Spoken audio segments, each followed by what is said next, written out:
4, soal bagaimana percaya dengan ada Allah Ta'ala. Bagaimana percaya dengan ada Allah Ta'ala. Jadi pada bagian ini, pada soal yang keempat, Maulana Syekh Sulaiman Ar-Rasuli sudah masuk untuk mendalami satu-satu dari 13 sifat yang wajib diimani secara tafsili. Yaitu yang pertama, sifat wujud ada Allah Ta'ala. Wujud ada Allah Ta'ala. Nah, di dalam soal ini, soal yang keempat, Maulana Syekh Sulaiman Ar-Rasuli ingin menjelaskan lebih jauh bagaimana seorang mukallaf itu mempercayai akan wujud Allah Ta'ala. Ini sifat nafasiyah. Nah, bagaimana jawabannya? Jawab di bawah. Jawab bahwa kita i'tikadkan dengan sekeras-kerasnya. Apa maksud sekeras-kerasnya? Sekuat-kuat keyakinan. Sekuat-kuat keyakinan yang sampai istilahnya i'tikad yang putus. Yakin yang sebetul yakin. Nah, kata guru dulu waktu kita mengaji, bagaimana i'tikad yang putus? Bagaimana keyakinan yang betul-betul jazim, betul-betul tanpa ada keraguan? Ada istilah dari guru dulu. Istilah guru yakin putih ikwa jawi. Maksudnya yakin seperti yakin putih ikwa jawi. Ketika ikwa jawi itu putus, maka yakin awak tidak pernah akan bertunas lagi. Itu iktibar guru dulu untuk menunjukkan bagaimana yang disebut dengan i'tikad dengan sekeras-kerasnya, i'tikad yang putus, yang tanpa di dalamnya itu ada waham, tanpa di dalamnya itu ada syak, bahkan tanpa kita melakukan zan, persangkaan-persangkaan di dalam itu, dan betul-betul yakin yang masuk kepada martabat yakin, mulai dari ilmu yakin, ainul yakin, sampai kepada hakul yakin. Nah, kita ulang. Untuk mempercayai wujud Allah Ta'ala, jawab Syekh Sulaiman, Maulana Syekh Sulaiman Ar-Rasuli, bahwa kita i'tikadkan dengan sekeras-kerasnya, dengan sekuat-kuatnya. Bahasa Allah Ta'ala, bahwasanya Allah Ta'ala, kalau dalam logat lama itu bahasa, bahwasanya Allah Ta'ala ada, dan bahasanya adanya itu tidak dengan sebab satu apa-apa, dan bahasa adanya itu tidak akan dihubungi lenyap atau hilang pada halaman selanjutnya. Nah, kita ulangi. Pertama, i'tikad yang putus itu meyakini adanya Allah Ta'ala itu, bahwa bahasanya Allah Ta'ala itu ada, dan bahasanya adanya itu tidak dengan sebab satu apa-apa, dan bahasanya adanya itu tidak akan dihubungi lenyap atau hilang. Jadi ada beberapa hal yang saling terkait ketika kita mengimani adanya wujud Allah Ta'ala. Wujud Allah Ta'ala itu pertama, keyakinan yang putus bahwa Allah Ta'ala itu wujud, dia ada. Kemudian bagaimana adanya itu? Adanya itu tidak dengan sebab satu apa-apa.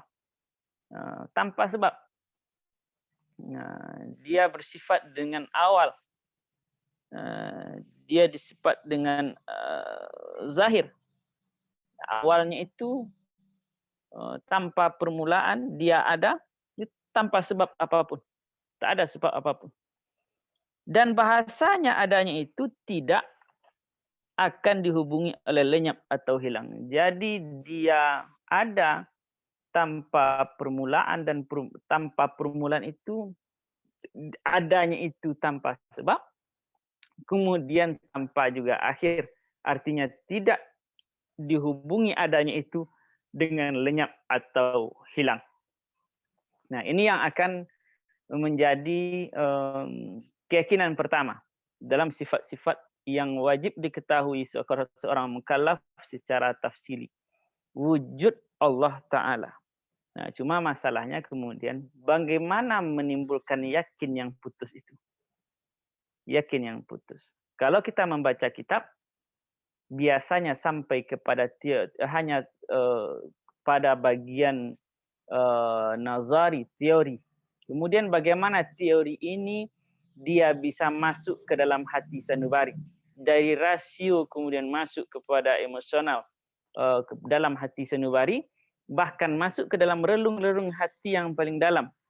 Sebab kalau dalam hadis qudsi, walaupun hadis ini banyak juga yang kemudian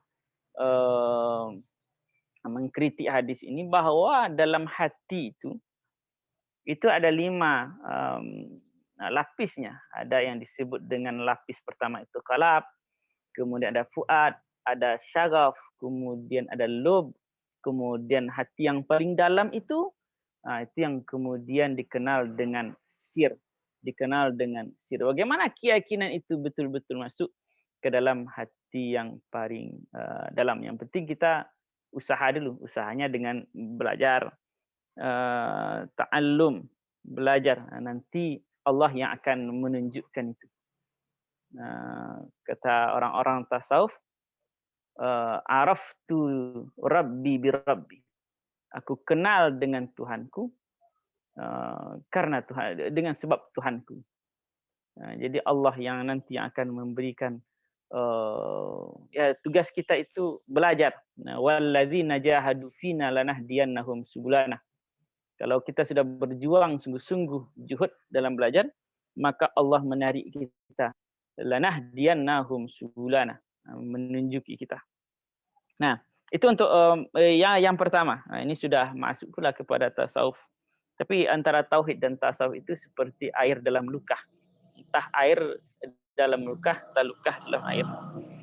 Nah, ini yang pertama tentang sifat wujud Allah Ta'ala. Kemudian masuk kepada sifat yang kedua dari sifat tafsil yang mesti diyakini oleh setiap mukallaf. Halaman yang kelima. Halaman yang kelima, Ustaz. Nomor 5 soal. Baris yang kedua, soal. Betapa kita percaya bahasa Allah Ta'ala tidak berpermulaan. Kita ulangi, soal. Betapa kita percaya bahasa Allah Ta'ala tidak berpermulaan. Bagaimana kita mempercayai bahwa Allah Ta'ala itu tanpa permulaan? Kidam, ini sifatnya itu kidam. Sifatnya kidam. Bagaimana kita mempelajari sifat kidam itu? Allah ada tanpa permulaan. Nah, jawab kata menurut pemaparan dari Maulana Syekh Sulaiman, jawab kita i'tikadkan dengan sebenar-benarnya bahasa adanya Allah Ta'ala itu tidak berpermulaan dan Allah Ta'ala itu ada sebelum ada sekalian.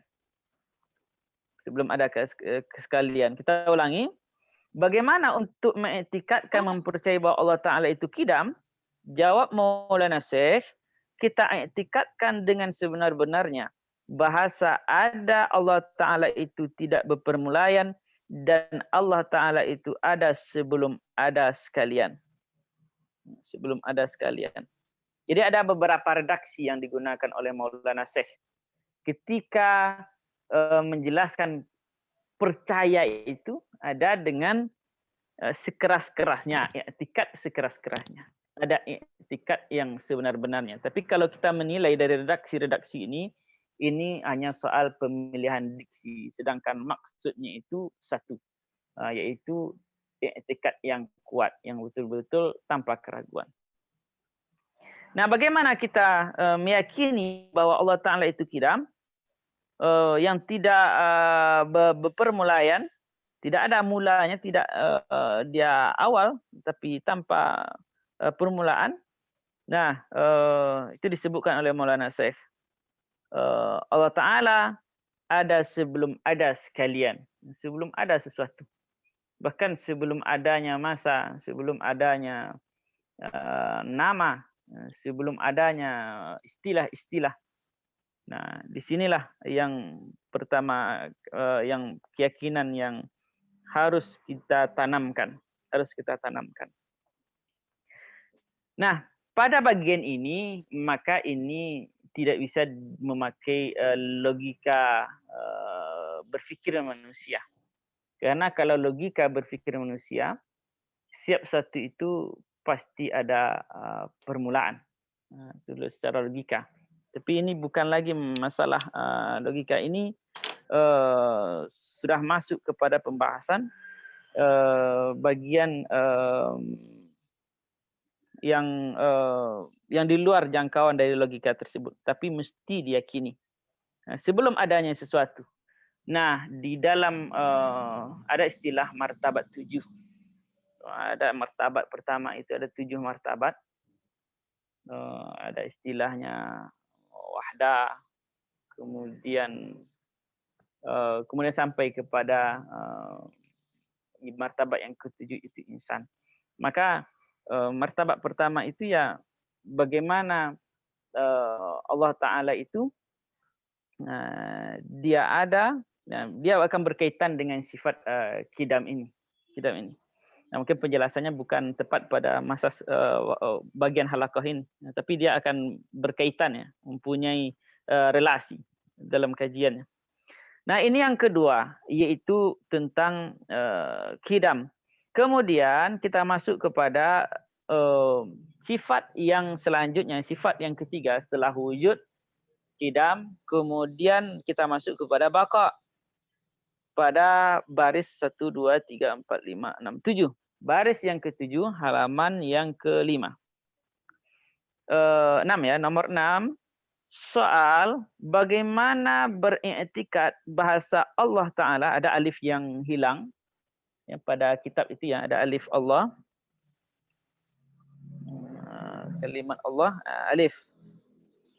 Bagaimana beriktikad bahasa Allah Ta'ala tidak berkesudahan. Tidak berkesudahan. Baqa. Ini sifat baqa.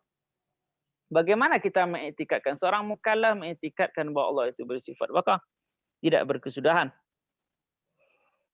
Al-awal, al-akhir.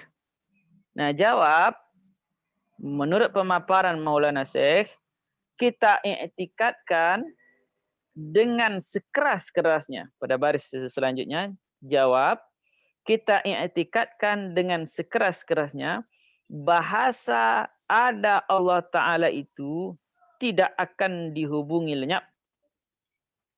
Bahasa ada Allah Ta'ala itu tidak akan dihubungi lenyap atau hilang. Hanya akan ada juga seperti sekarang selama-lamanya. Selama-lamanya. Nah, poin penting kita dalam i'tikad itu, keyakinan bahwa Allah Ta'ala itu tidak akan disifati dengan sifat lenyap. Dia ada sebagaimana adanya. Dia ada sebagaimana adanya dan dia tidak bersifat dengan lenyap atau hilang atau berkesudahan.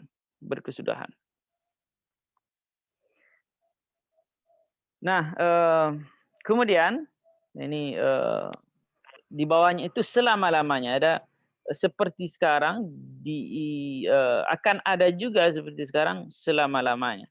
Selama-lamanya tanpa waktu, tanpa ada batas waktu.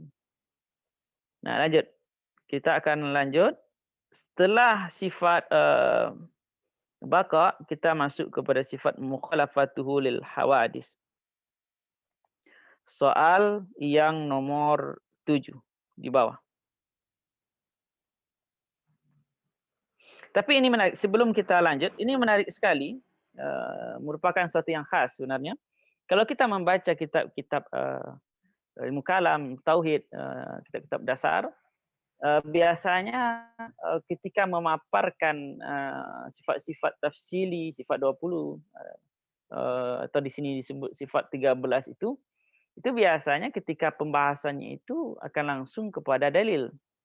Nah, dalilnya nanti dibagi dua, dalil akli, kemudian dalil nakli. Tapi dalam pemaparan Maulana Syekh itu tidak langsung membahas masalah dalil ini, tapi langsung beliau itu memaparkan bagaimana proses seorang mukallaf itu, bagaimana amal atau bagaimana tindakan seorang mukallaf untuk meyakini sifat-sifat ini.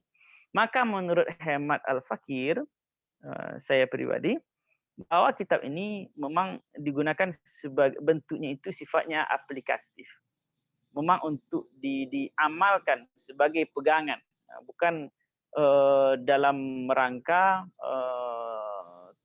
ta'allum. Artinya ta'allum di sini dalam rangka di dalam kelas, yang di dalam kelas itu yang mesti ada muzakarah, harus ada dialektika, harus membahas dalil, dalil aklinya bagaimana, kemudian di dalam dalil akli itu nanti bermain mantik untuk menjelaskan, untuk lebih meyakini bagaimana sifat Allah Ta'ala. Kemudian ada dalil nakli yang bersumber dari Al-Quran, kemudian diperkuat oleh As-Sunnah. Jadi menurut hemat Al-Fakir, memang kitab ini tujuannya itu untuk diamalkan oleh masyarakat secara umum, tidak terbatas untuk santri-santri mubtadi atau santri-santri mutawassit di dalam kelas, yang kalau di dalam kelas tentu akan dipenuhi oleh dialektika berfikir, membahas dalil, kemudian membahas rad, penolakan, bagaimana kemudian bermunazarah dalam ilmu kalam. Nah, itu nanti mohon masukannya kalau anggapan ini tidak terlalu tepat ya, terlalu tepat. Baik, kita lanjut. Nastamiru, kita lanjut. Soal nomor 7 sekarang, nomor 7.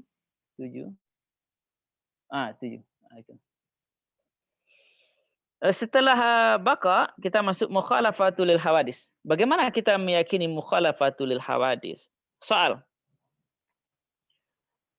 Bagaimana kita percaya bahasa Allah Ta'ala tidak serupa dengan sekalian yang baharu ini? Kita ulangi, soal. Bagaimana kita percaya bahasa Allah Ta'ala tidak serupa dengan sekalian yang baharu ini? Nah, ini pembahasan mengenai sifat mukhalafatul lil hawadis. Bagaimana seorang mukallaf dia mempercayai secara betul-betul bahwa Allah Ta'ala itu memang tidak serupa, mukhalafah lil hawadis, dengan segala yang baharu. Apa makna baharu? Ya, selain Allah Ta'ala. Alam, al-kaun. Nah, bagaimana kita bisa mempercayai itu? Nah, ini bagian yang sering menjadi isu dialektika ya di kalangan ahli kalam, terutama di kalangan yang ada istilahnya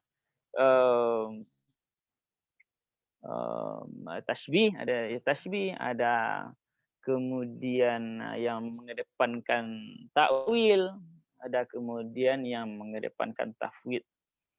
Ada yang tashbih, Nah, ini menjadi poin diskusi bahkan sampai sekarang ini. Terutama mengenai ayat-ayat yang disebut sebagai ayat-ayat mutasyabihat yang berkaitan dengan sifat-sifat Allah, yang bagaimana mendudukkan mukhalafatul lil hawadis ini. Nah, karena di dalamnya itu ada dialektikanya antara tafwid, kemudian ada takwil. Kadangkala ulama-ulama di masa lampau itu tafwid, mereka tafwid, tapi ada pembacaan-pembacaan masa kini yang menyebutkan mereka itu isbat lafaz, isbat pula maknanya. Maknanya. Dari sini kemudian menjadi titik senggung yang sampai sekarang belum reda. Dan kita dimestikan atau dituntut untuk memiliki hujjah, terutama dari kita di kalangan anak Syiah, memiliki hujjah yang kuat dalam masalah ini. Dan salah satu cara untuk memiliki hujjahnya itu yang membahas kitab-kitab yang selama ini disebut sebagai yang melegalkan unsur-unsur ini dalam pembahasan ini.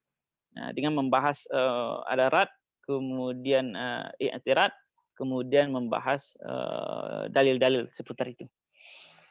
Nah, bagaimana seorang muslim mempercayai bahwa Allah itu mukhalafatul lil hawadis? Jawab, menurut Maulana Syekh, di bawahnya jawab, kita i'tikadkan dan kita benarkan dengan hati kita. Kita i'tikadkan dan kita benarkan dengan hati kita. Nah, ini penting sekali. Penting kita garis bawahi. Di sini Maulana Syekh menyebutkan secara gamblang, secara zahir, bahwa i'tikad dan benar itu dengan hati. Dengan hati. Akal, rasio sebagai medan ilmu. Tapi bahwa keyakinan yang putus itu memang dia bersumber dari hati. Dari hati. Sebab hati ini tidak bisa dia berkata tidak ketika dia meyakini iya. Dan hati tidak pernah mengatakan iya ketika dia menyatakan tidak.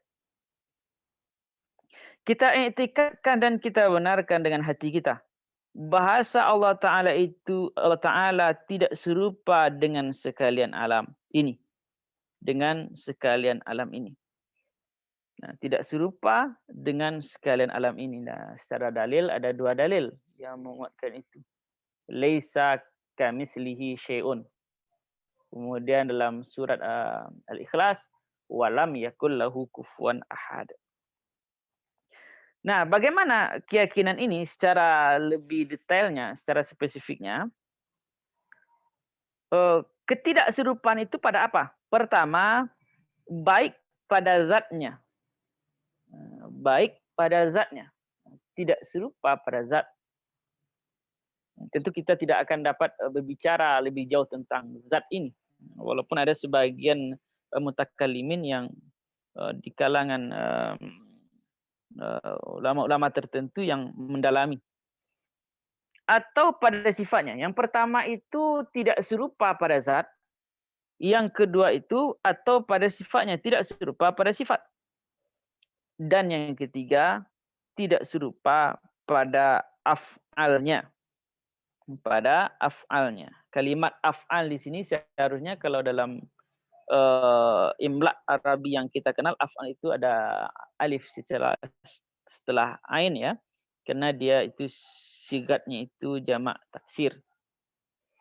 Jadi ada tiga yang tidak serupa. Mukhalafah itu bagaimana? Pertama pada zat, kemudian pada sifat, kemudian pada af'al.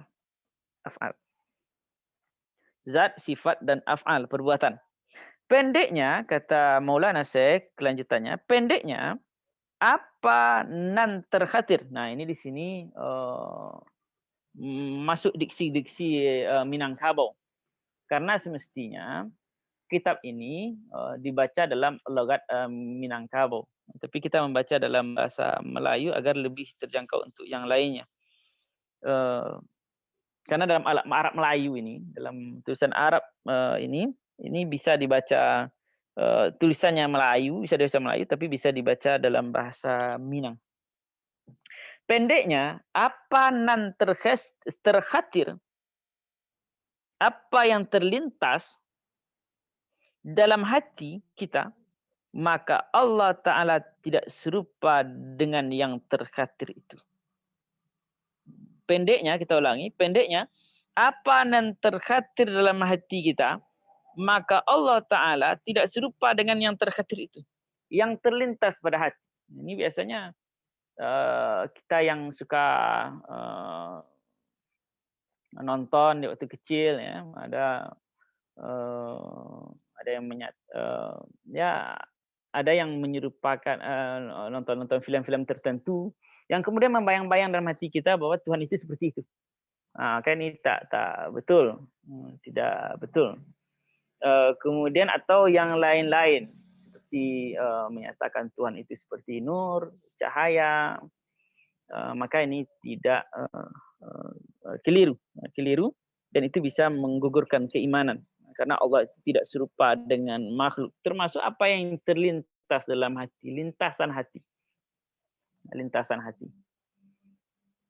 Nah, kadang-kadang lintasan hati itu karena bisikan, dan kadang-kala apa yang terlintas dalam hati itu berasal dari panca indera kita yang dia terekam dalam ingatan, kemudian karena lama dalam ingatan maka dia menjadi suatu yang berada di alam bawah sadar kita. Nah, ini mesti juga berhati-hati.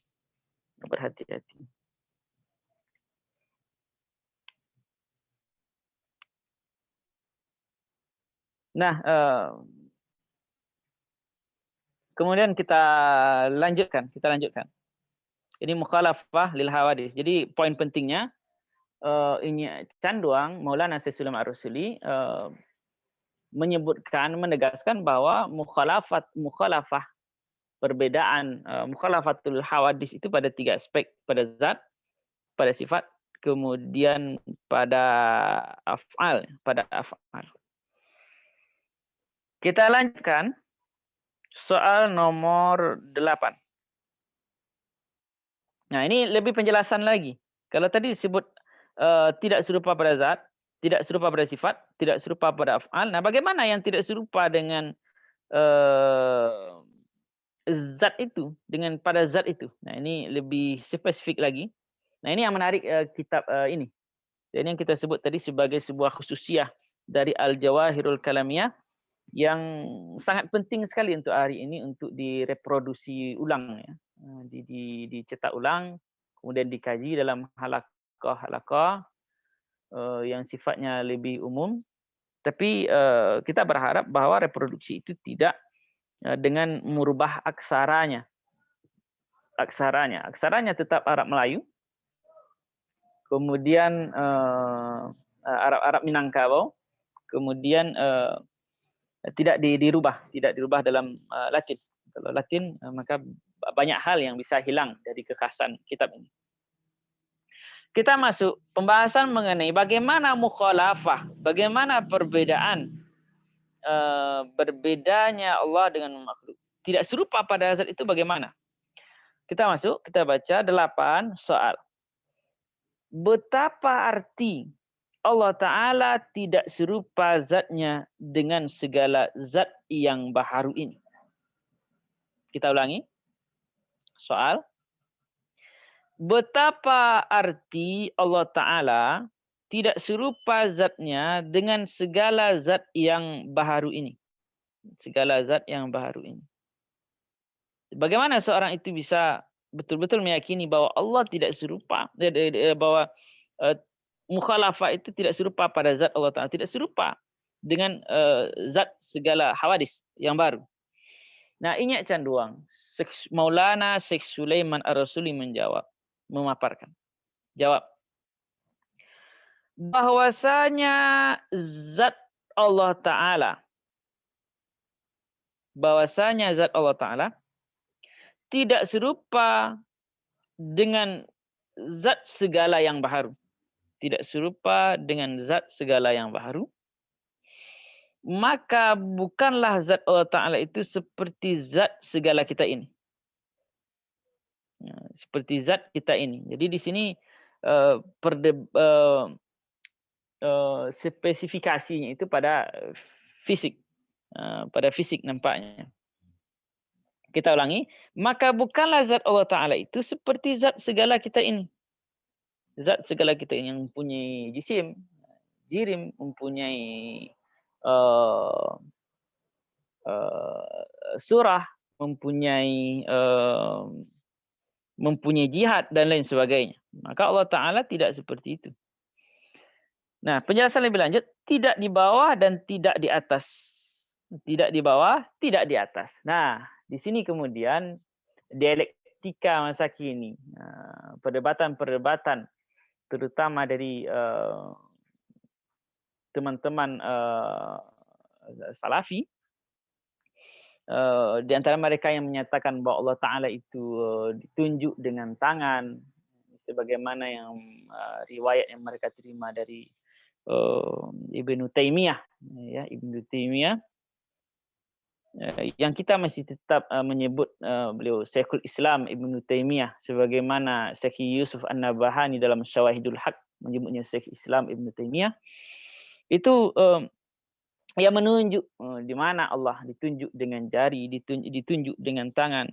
Nah, di sini Inyak Canduang Maulana Syekh Sulaiman Ar-Rasuli itu menyebutkan bahwa zat Allah Ta'ala tidak di bawah, tidak di atas.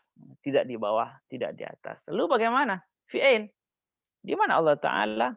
Maka pertanyaan di mana itu, pertanyaannya itu yang tidak sesuai. Kenapa? Karena pertanyaan di mana itu biasanya untuk makhluk. Di mana?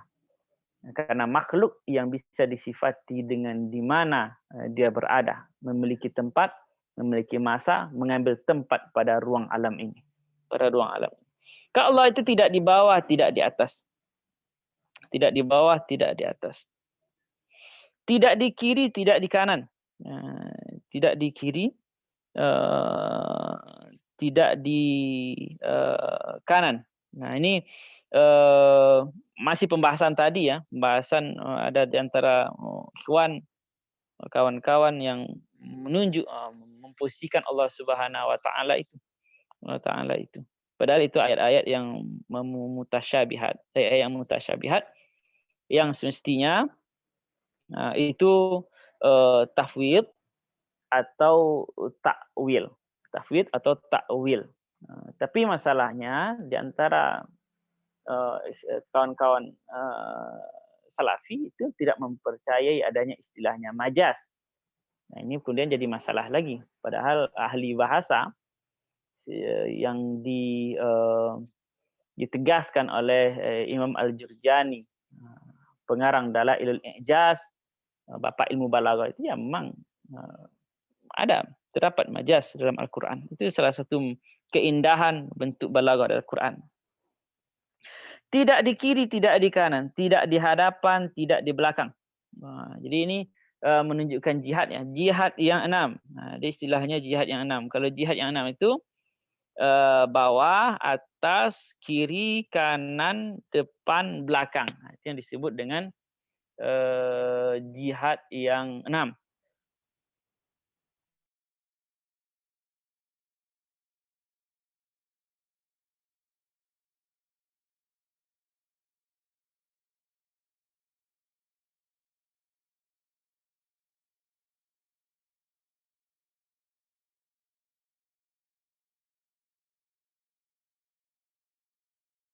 Dari makhluk, sifat makhluk punya bentuk, punya warna, bisa 3 dimensi, kemudian memiliki berat, memiliki massa, dikandung oleh gravitasi, maka itu semua tidak bisa disifatkan bagi Allah Subhanahu wa taala.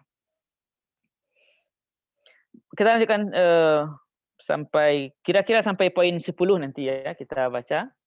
Barangkali ada masukan dari peserta, dari buya-buya, dari tuanku-tuanku mengenai pembacaan ini, atau ada diskusi yang perlu kita munculkan mengenai pemikiran atau karangan Inyak Canduang ini. Nanti kita akan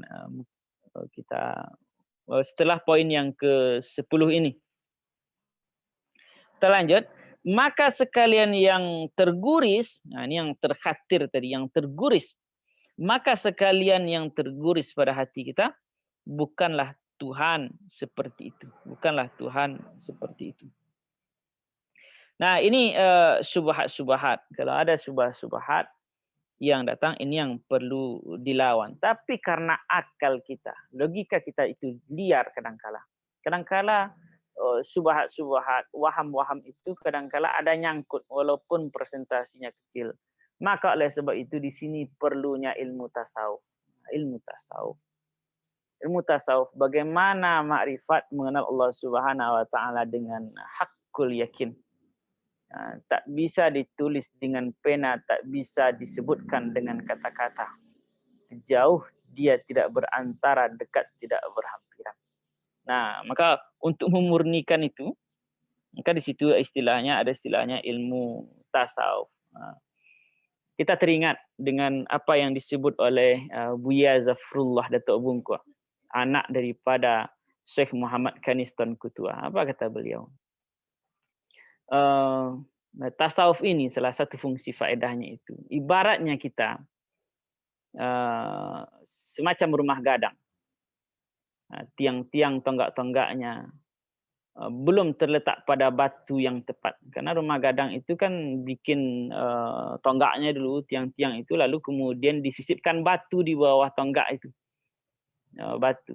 Dan batunya itu yang belum tepat. Sehingga kadang-kala kita goyang ketika ada syubhat, ketika ada waham-waham, di situ kadang-kadang pikiran kita pun kadang-kala ada terbersit itu. Walaupun presentasinya dilawan dengan hati, dilawan dengan pengetahuan-pengetahuan kita. Nah, maka di sini perlunya tasawuf untuk pendekatan atau pengenalan yang hakiki, hakul yakin. 9, kita masuk 9, halaman yang ke-6. 9, soal.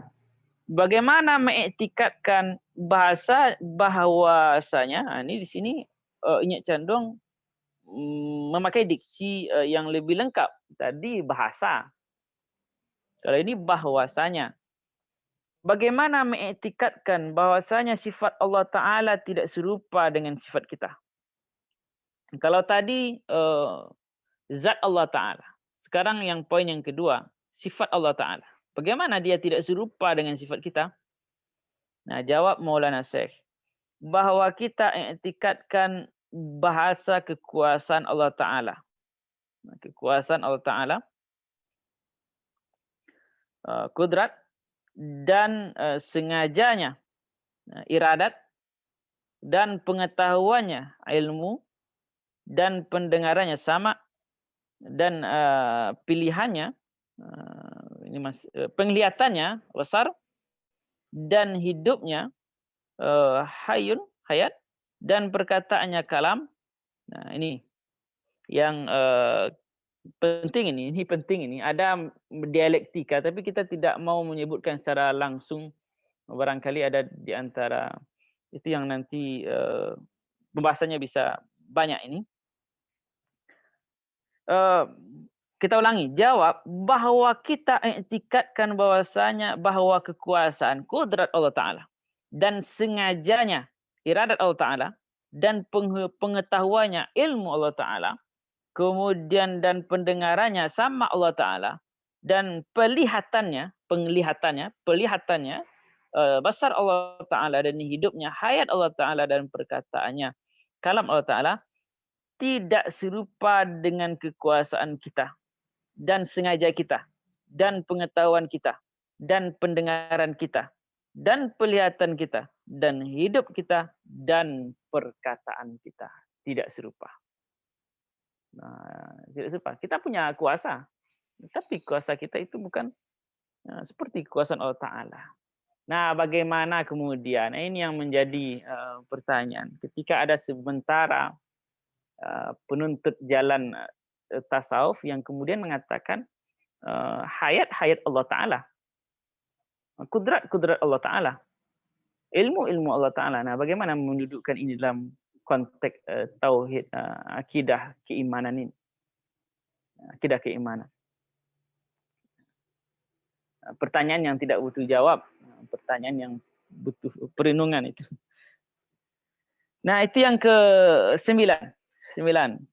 Lanjut, nomor 10. Ini poin yang terakhir yang akan kita bacakan sebelum kita berdiskusi lebih lanjut, atau mungkin ada beberapa pemaparan kita yang tidak pas menurut konteks ilmu tauhid yang mu'tamad.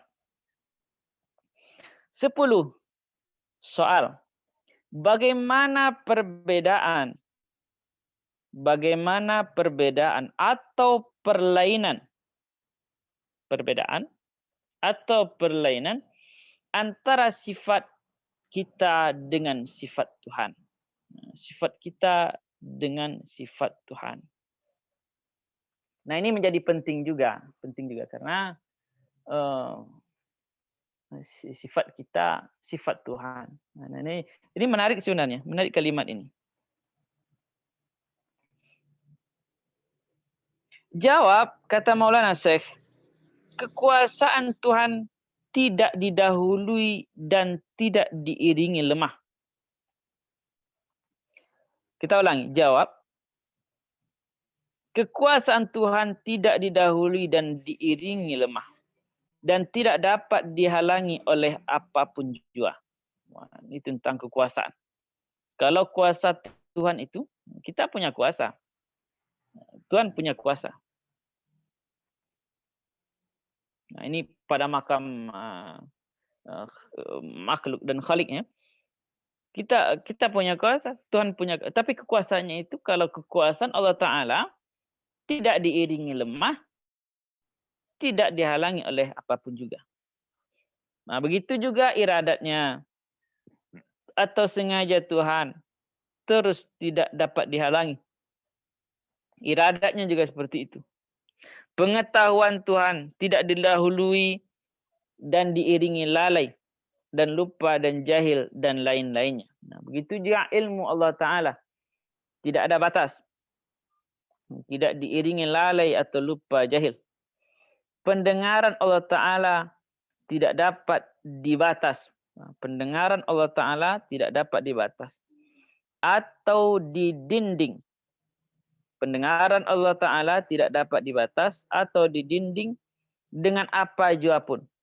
Dan tidak pula dengan telinga. Nah, kalau kita memiliki alat pendengaran secara indrawi, secara fisik, ada telinga, ada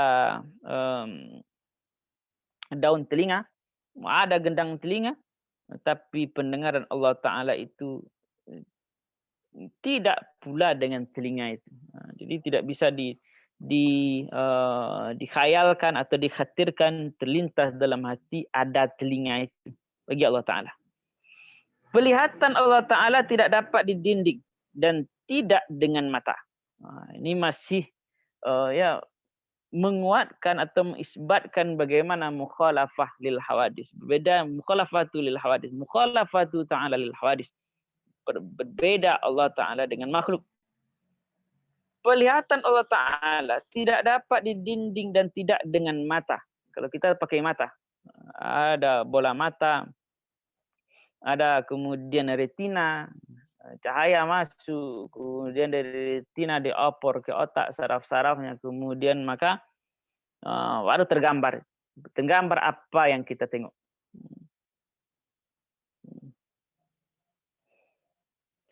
Hidup Allah Ta'ala tidak dengan nyawa. Hidup Allah Ta'ala tidak dengan nyawa. Kalau kita mempunyai nyawa, ruh, tapi Allah Ta'ala itu tidak dengan nyawa.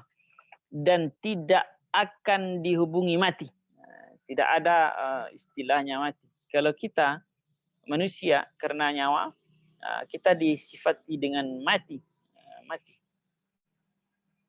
Tapi mati kemudian masuk alam barzah, kemudian pada mahsyar dan lain sebagainya, kemudian masuk surga dan neraka. Jika ada yang bertanya kenapa kemudian apakah ruh itu kemudian bersifat dengan baqa, kekal, karena masuk surga dan neraka kekal selama-lama, khalidina fiha.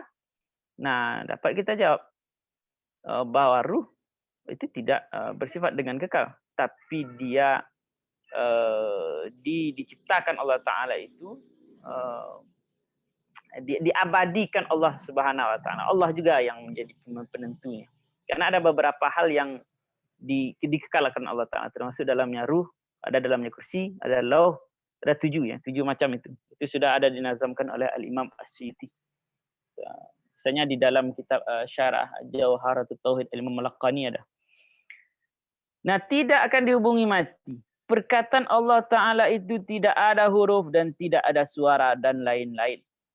Jadi kalau Allah Ta'ala itu tidak berhuruf, kalamnya itu tidak berhuruf, kemudian tidak bersuara.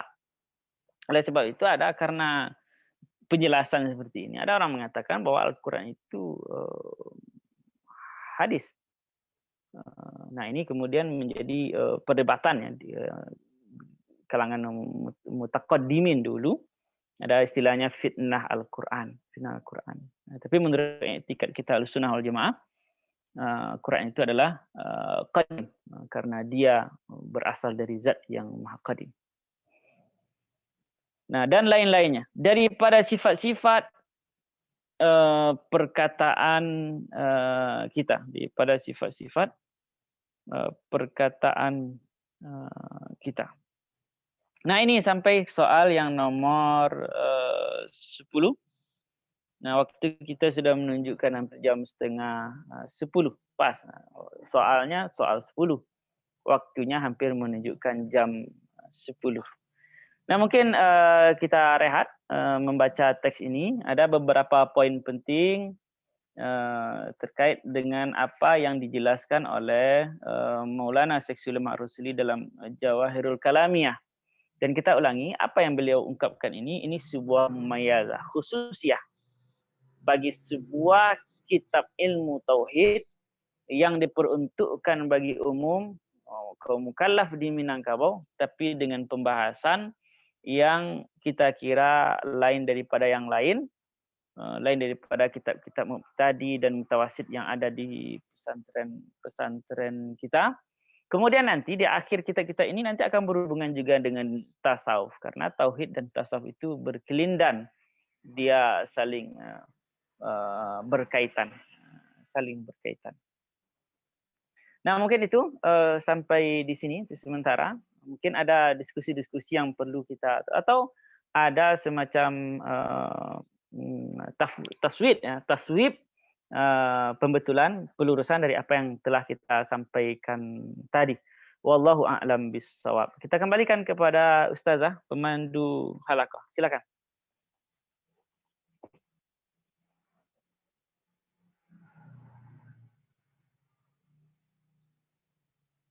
Silakan Ustazah. Assalamualaikum warahmatullahi wabarakatuh. Ti. Waalaikumsalam.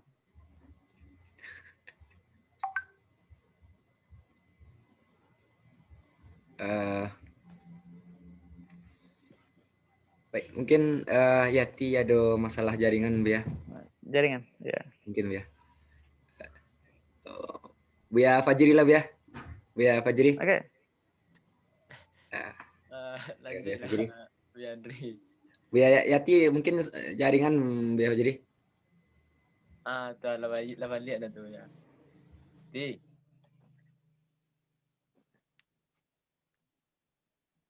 Mana?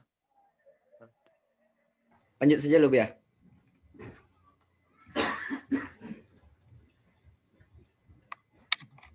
Mangga ke Buya Andri.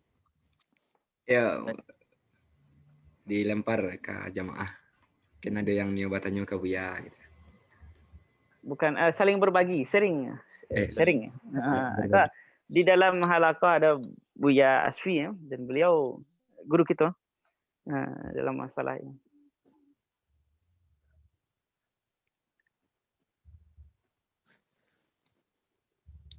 Anak kau baca ke Buya Andri ya. Wah ya, Yati tadi ya. Lanjut saja, Buya.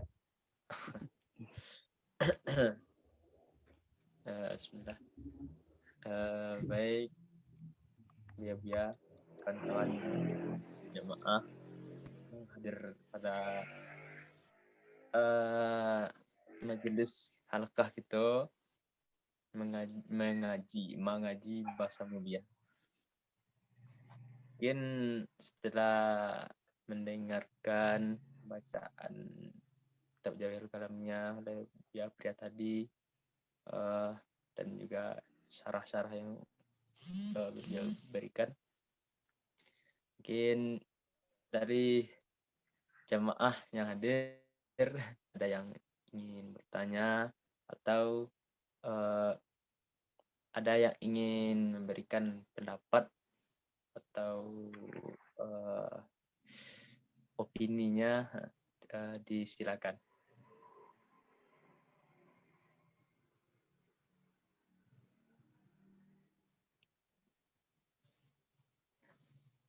Nggak tahu aduh ya Andrea Iko. Orang kan tutup kamera aja nggak tahu. Iko lah senior asa do juga. Mungkin BSP apa jadi? Ada BSP apa jadi? Ya Asfi. Ya, BSP. Kan ya mak agak sepatah gak dua patah katanya ya.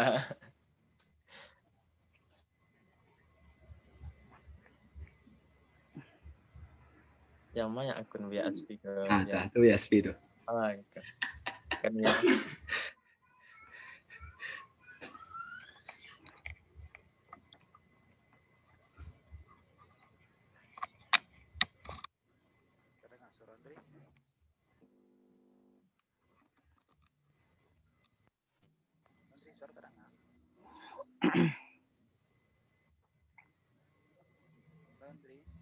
Suaranya Bu ya. Terdengar?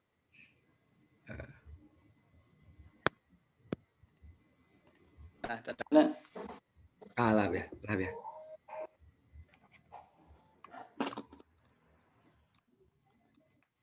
Assalamualaikum warahmatullahi wabarakatuh. Waalaikumsalam warahmatullahi wabarakatuh. Alhamdulillah, Allah kita dan Abah semua pengaparan dari pihak Putra membaca kitab Jawahir Kalamnya Canduang.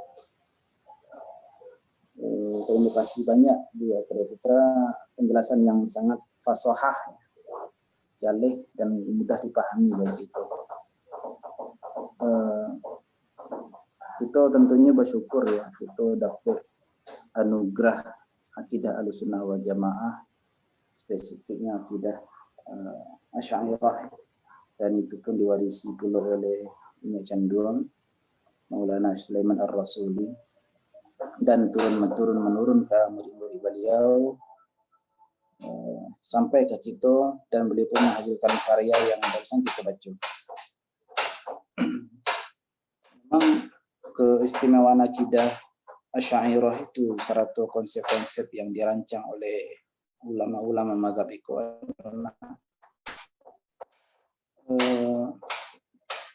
ada istilah, ada mereka di kitab di akidah Ahlussunnah wal Jamaah itu ada istilahnya hukum akli yang 3 itu, wajib akli, mustahil akli, ada yang jaiz akli. Nah, istimewanya itu adalah dado di situ. Istimewanya itu adalah ketika kita berhadapan dengan sesuatu hal dalam kehidupan kita yang tampak tidak masuk akal, tapi fakta inya itu memang ada. Tampak tidak masuk akal, tapi fakta memang ada itu. Nah, akan tetapi secara jaiz akli, hukum jaiz akli itu bisa diterima oleh akal. Contohnya misalnya masalah mukjizat, masalah karomah, itu kan hanya bisa diterima dengan kalau kita paham dengan yang namanya jaiz akli itu. Nah, ada sebagian kelompok masyarakat Muslim yang tidak memiliki kurikulum yang seindah kurikulum yang dibangun oleh Asy'ariyah, sehingga sering mereka itu menolak hal-hal yang sepintas itu tidak diterima oleh akal, tapi sebetulnya hanya tidak diterima secara hukum adat aja. Sehingga mereka menolak yang namanya karomah, menolak yang namanya ada kubur misalnya, atau menolak hal-hal yang secara zahir sepintas memang nggak terima di akal, tapi sebetulnya diterima oleh akal. Karena akal dalam perspektif ilmu kalam dan perspektif Asy'ariyah itu bukan tidak bisa bercampur baur dengan hukum adi. Nah, kan istilah kalam, istilah hukum akal, istilah masuk akal atau tidak masuk akal oleh sebagian masyarakat kita kan lebih sering dipahami sebagai hukum adi. Hakikatnya itu hukum adi tapi dikatakan hukum akli. Nah, itu kan kesalahannya sebagai izin sebentar.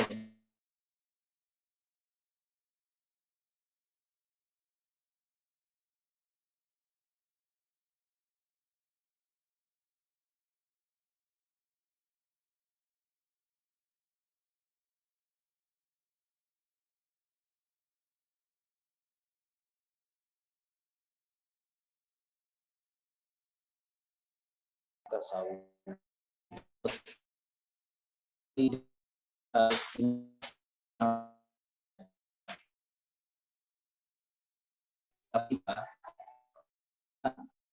Hubungannya yang disebut,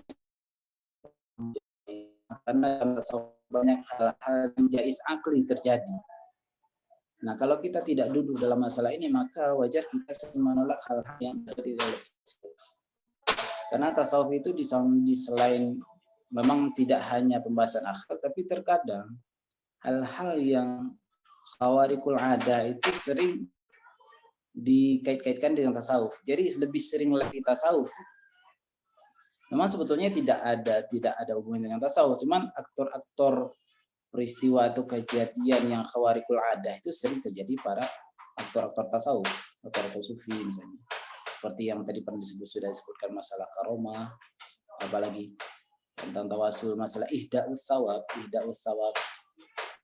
dan banyak hal lagi yang secara hukum jaiz adi itu diterima, sangat diterima. Nah, jadi itulah hubungannya dengan tasawuf dengan akidah Ahlussunnah.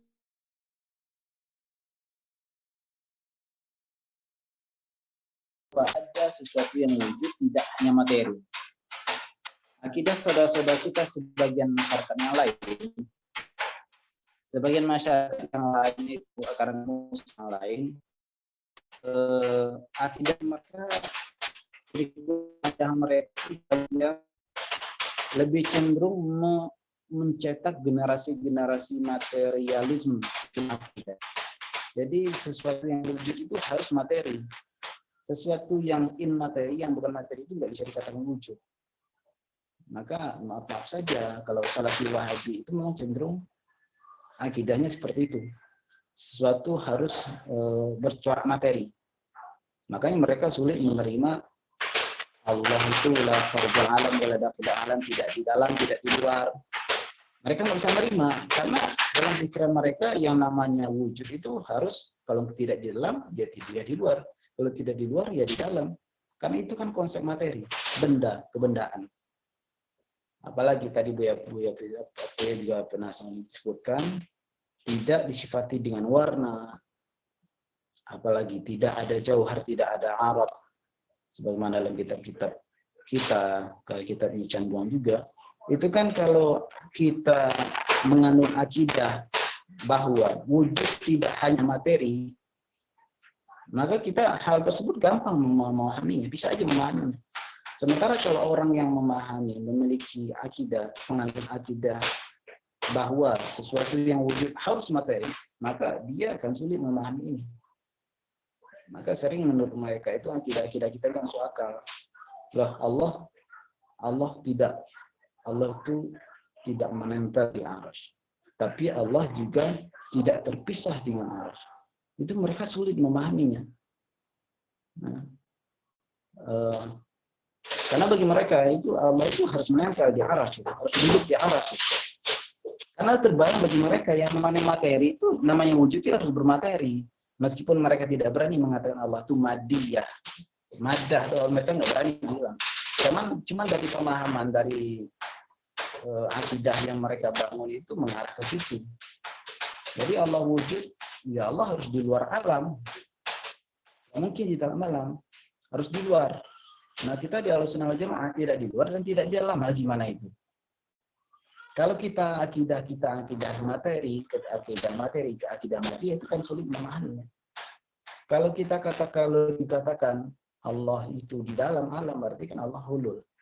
Kalau dikatakan Allah di luar alam, berarti di luar itu nanti ada dua lagi yang harus dipilah. Kalau di luar alam, di luarnya itu terpisah dari alam atau punya jarak dari alam atau menempel di alam.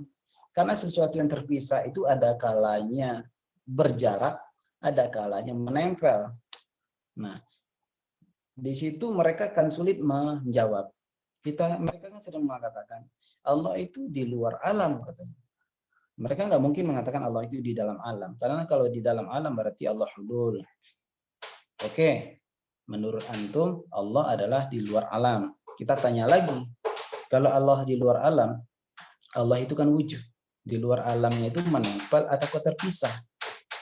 Kalau mereka bilang menempel, berarti Allah sudah berhulul lagi kepada alam, bertempat lagi di alam, menempel pertemuan antara dua baina ittiqa baina syai'aini.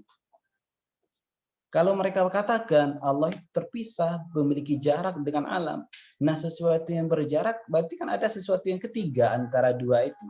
Nah, antara yang alam dengan Allah itu apa? Disebut apa? Apakah kita katakan itu bukan alam, belah sesuatu itu adalah selain Allah? Nah, itulah pentingnya dalam akidah Ahlussunnah wal Jamaah itu, bahwa kita memahami wujud itu tidak hanya sifatnya materi. Nah, tadi menarik juga disampaikan oleh Buya Pria tentang pembacaan dari kitabnya Canduang tentang bagaimana kita bisa membedakan sifat kita beda dengan sifat Allah, Allah tidak sama dengan kita. Menarik sebetulnya. Imam At-Tabari itu punya riwayat dari Sayyidina Ibnu Abbas radhiyallahu anhuma. Jangankan antara Allah dengan makhluk, antara makhluk dengan makhluk saja itu sudah sering terjadi perbedaan. Contoh riwayat dalam Sayyidina Ibnu Abbas itu, la yushbihu syai'un mimma fil ardi ma fil jannati illa al-asma. Tidak ada sesuatu yang serupa yang di bumi ini dengan yang di surga. Tidak ada perserupaan yang ada di bumi dengan yang di surga kecuali hanya perserupaan nama aja. Dalam riwayat lain itu laisa fil jannati syai'un mimma fil ardi illa al-asma. Tidak ada di bumi dan di surga itu titik-titik persamaan, melainkan hanya nama saja. Nah, misalnya kalau di surga itu ada kub, akwabun mawdu'ah, kub, tempat minum. Nah, di dunia juga ada kub, ada cangkir. Itu hanya nama persamaannya versi riwayat Sayyidina Ibnu Abbas tadi. Terus di surga disebutkan anhar tajri min tahtihal anhar, ada nahar, ada sungai. Itu hanya nama aja, persamaan yang di dunia dengan surga itu hanya nama saja berdasarkan riwayat tadi. Itu adalah antara makhluk dengan makhluk, apalagi dengan antara khalik dengan makhluk. Nah, jadi dari seluruh pembacaan yang sempat saya masuk telat tadi, mendengar dari semua pembacaan dari kitab Canduang itu sebetulnya ada dalilnya. Nggak ada pembahasan sama akidah Asy'ariyah itu yang tidak ada. Semuanya ada dalilnya. Bisa dicari dalil naklinya, bisa dicari.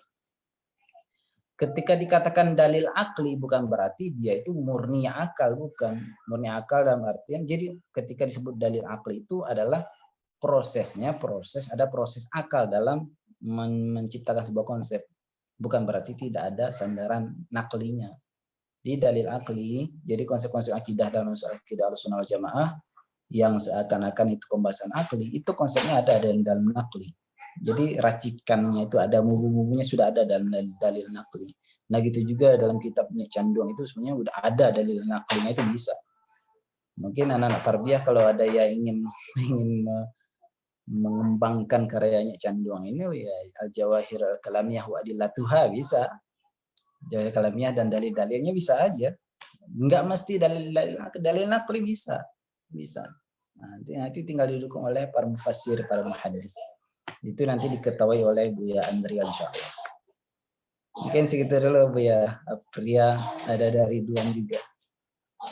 Nah, silakan. Syukran. Terima kasih Buya. Afwan Buya.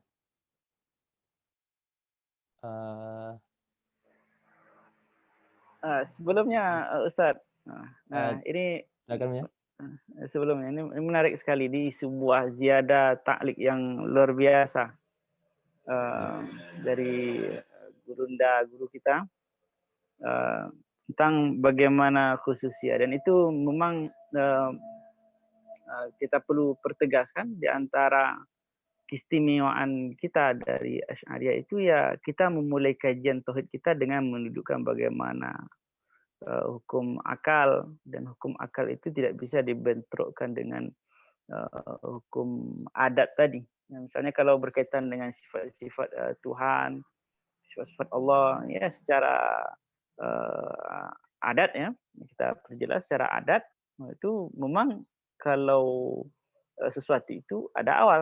Tapi ini bukan masalah adat, tapi dia sudah masuk kepada wajib akal ya, bahwa Allah itu bersifat dengan sifat qidam baqah. Nah ini luar biasa sekali penjelasannya dan tentu menjadi sebuah ta'liq ziyadah yang penting bagi kita. Dan apa yang beliau sampaikan di akhir itu nampaknya perlu kita sambut bersama, bahwa betul bahwa kitab ini harus direproduksi ulang, kalau perlu dibuatkan syarahnya, dibuatkan syarah penjelasannya, sehingga apa yang dipaparkan oleh Maulana Syekh ini, dan ini merupakan sesuatu yang penting karena pada judul kitab ini itu sudah jelas sekali bahwa beliau mengatakan menerangkan i'tikad Ahlussunnah yang mana belum lagi sah iman seorang jiwa pun kalau belum beriktikad sebagaimana tersebut dalam kitab ini.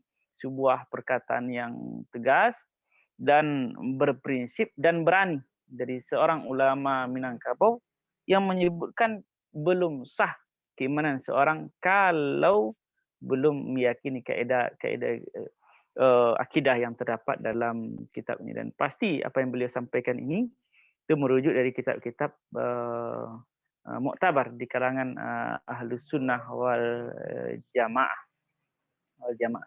Nah, syukran jazila. Terima kasih Gurunda. Terima kasih. Lanjut Ustaz, silakan.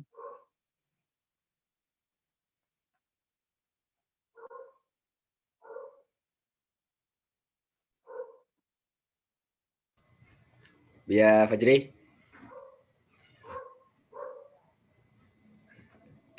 Ya mungkin hilang jaringan mungkin. Ya, terima kasih Buya. Terima kasih Buya Asfi dan Buya Apria.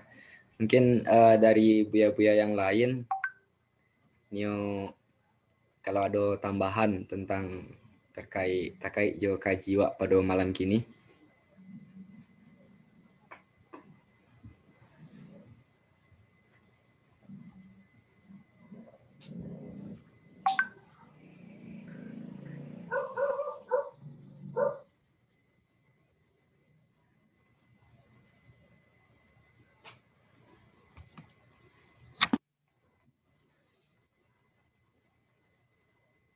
Mungkin karena ada buya-buya yang lain yang Nio batanyo mungkin atau Nio menambahkan.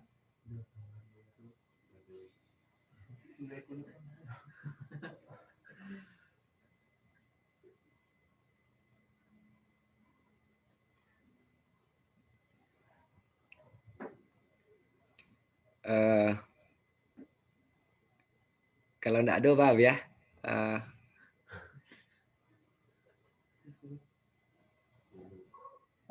Kalau enggak ada ikhtitam berarti. Iya ya.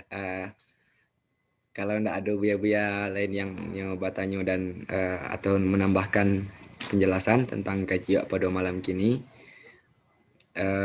berarti kaji malam kini sampai di siko saja dulu. Kita lanjutkan di minggu berikutnya. Terima kasih pada buya-buya sadonya, terutama kepada Buya Priya Putra dan Buya Asfi yang lah menerangkan kaji kepada kita bersama. Mudah-mudahan apa kaji nan ditarangan de Buya ke kita bersama siang jadi tungkek, malam jadi suluh hendaknya di kita, dan menjadi ilmu nan bermanfaat di awak hendaknya. Amin amin ya rabbal alamin. Pak tutik saja lah ya. Alah. Waktu tutik majelis kita pada malam hari kini dengan membacakan Alhamdulillahirabbil alamin, dan kita tutik dengan doa kafaratul majlis. Alhamdulillah bang. Subhanakallahumma bihamdika asyhadu an la ilaha illa anta astaghfiruka wa atubu ilaik. Assalamualaikum warahmatullahi wabarakatuh.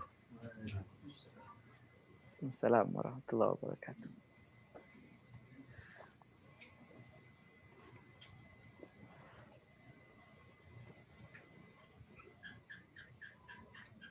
Lah, mohon izin Buya-Buya.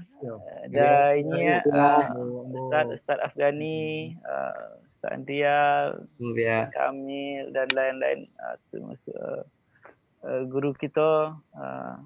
Ada dari Datuk Bijo dari Tolang. Alhamdulillah hadir. Buya. Alhamdulillah. Kita izin dulu Buya Sadonyo. Assalamualaikum warahmatullahi wabarakatuh. Waalaikumsalam warahmatullahi wabarakatuh. Terima kasih Buya.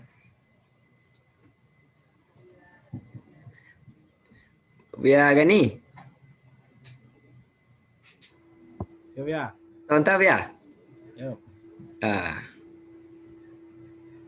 Ya Buya fatur ke dek lay sedang serangkit di bawah Iya.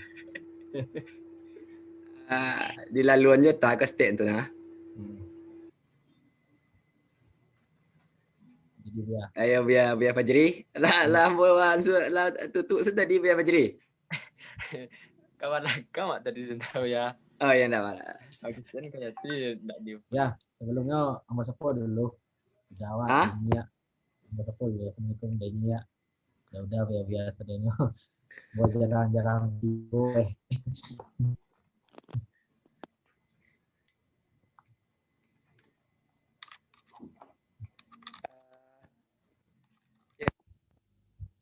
Ya sudah kaji kok mau tahu state mana tu nah. Jadi ya. Jadi kan mangko otan yang kedanta anu ko. Ya tentu awak nanti kampung nan lebih anu mungkin ke. Dek Buya Rozi tanggal 28 kan balik ke lah sebagaimana yang lah diinfon Dek Buya Pria dan juga kan di grup. Jadi di kita wancak tu nah cara menyambut Buya pai kita jadi saat Ardian biasa. Terima kasih banyak Sat, lah gabung Sat. Minggu besok ngaji lah Sat.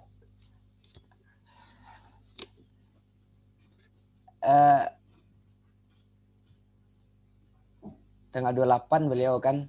Berarti kan hari Minggu berarti nak. Ada kai itu nah. Hari awak ke bawah tu lalu nak. Hari awak ke bawah ke tempat Buya Razi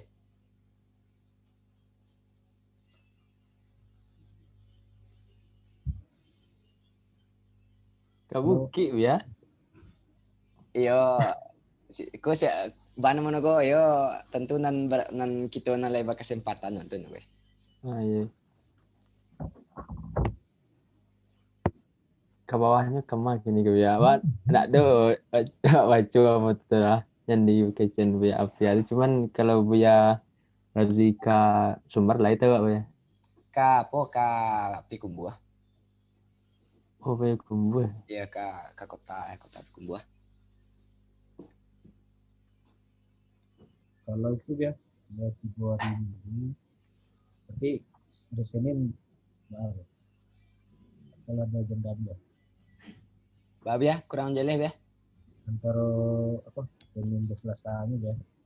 Agenda dia. Ya ndak wajar ya. Antara Senin ke Selasa ya. Jadi yo wak kaban kawan-kawan lay di kampung kemudian si Buya Mufid kan. Pak Jeri kok lay laki dari Solo ke Bukit. Itu yo laki. Ya. Wak tanya ke Buya dulu baca rono. Kalau ada kata Buya tentu kok aduan kok semacam malah mantunya. Kok pelatihan kok atau kalau ndak di jadwal Buya kira-kira payuak kesenan tu nah. Jadwal kok indak sado nona ta turu dah wak. Cik sen lah jadi hirong tu nah. Kok cik je dua mengawani Buya wak tiba nih. Kalau baca di grup memang kayak ada agenda lah bilang. Iya bentuknya memang lah ada agenda lah tu. Dalam aku seperti belum cak. Nah cuma patangko Buya Asfi cerita jo sidik kan. Sidik ndak lo namanya membagi cerita aku di grup ala suruh-suruh kan. Masalah ke grup cerita dik ya. Kecek Biaspi biasanya kan kalau sak somat kan dikawal orang majelis mujahidin atau kalau atau FPI itu kan punya tim gitu kan. Jadi supaya nampak lo gadang Buya tentu rancaknya dikawani lo Buya kan mantun kecek Daspi kan. Nah, cuma kan persiapan awak de awak lah tahu kabar aku kan berhari li tinggalnya untungnya kan. Aku lari Rabu, hari Buya tibu hari Senayan, hari Akai mungkin kan. Mungkin Jonda saja wak kan. Ya kok dikawani Buya di mal kok untungnya. Di mal yang perlu kira-kira ada tim wak ke situ. Tentu tim Buya lah dulu mungkin.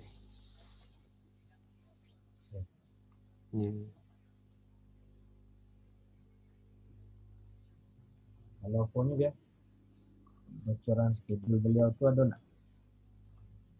Itu yang wak anu Panji petang tapi Buya Dayat lah janjinya ciknya. Keamanannya kan. Buya Panji kan de damam gitu Buya Dayat petang kan itu yang di grup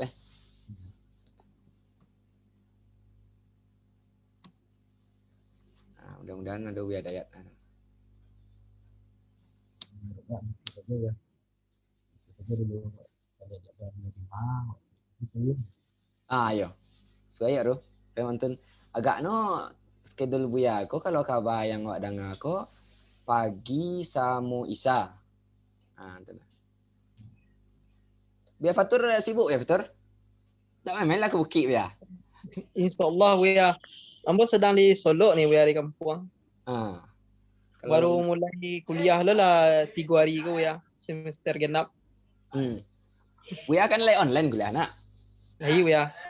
Main lah ke Bukit ngopi-ngopi ya wak di tepi Danau Taru Santan ya Buya kan ya. Insyaallah Buya kalau ada waktu suat dia kabar Buya. Inilah dulu yang baru. Lah dulu yang baru. Nah, Lengkok panorama Lengkok tuh tuh pas di kampung mana tuh? Aku yalah menyalah bana juga jirong Wahabi ya. Tambah banyak permainan yang dibuat kan tambah lalai hati ke Tuhan.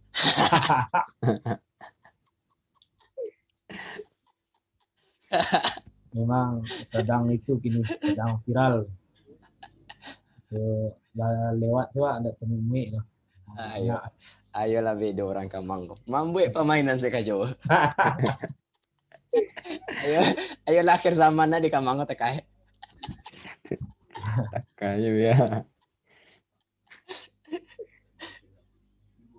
Di Kamang orang masyarakatnya berkemajuan. Dah mau main zikir-zikir sendiri.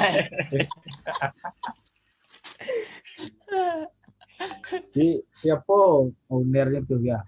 Ada si Ikhwan yang bawa ngaji itu. Oh iya si Ikhwan. Itu yang kini tuh punya pribadi gitu.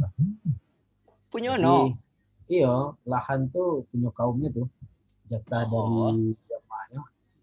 Jadi kini orang Sabali itu apa tuh mencari aja ya kan. Jual balinya 5 juta saja, 4 juta. Onde. Iya daso ya. Tapi memang rasa surga dunia tu ya. Memang indah ya. Kalau kawan-kawan pergi surau ke ada apa itu bisa gitu. Tu Buya Faturah. Ndak kata cinta do Buya Faturah main ke Bukit Buya Fajri tu. Ya, di sekolah ya Fatur ya Fajri kan. Buya Fajri dia jalan panjang enggak Buya Fajri? Agak ke Ilyas tu Buya. Di mana tu Buya? Di Talang Bungo. Talang Buya Fatur di Solo di mana kau? Di Nagari Kotosani Buya, Kecamatan 10 Koto Singkara. Oh jauh mah. Arah ke Danau. Iya. Lah ya pernah situ tuh ya. Di mana? Di Baralek kalau tidak salah. Di Pasar Sumani masuk ke dalam simpang itu ya. Ya di situ ya. 2 kilo ke dalam ya.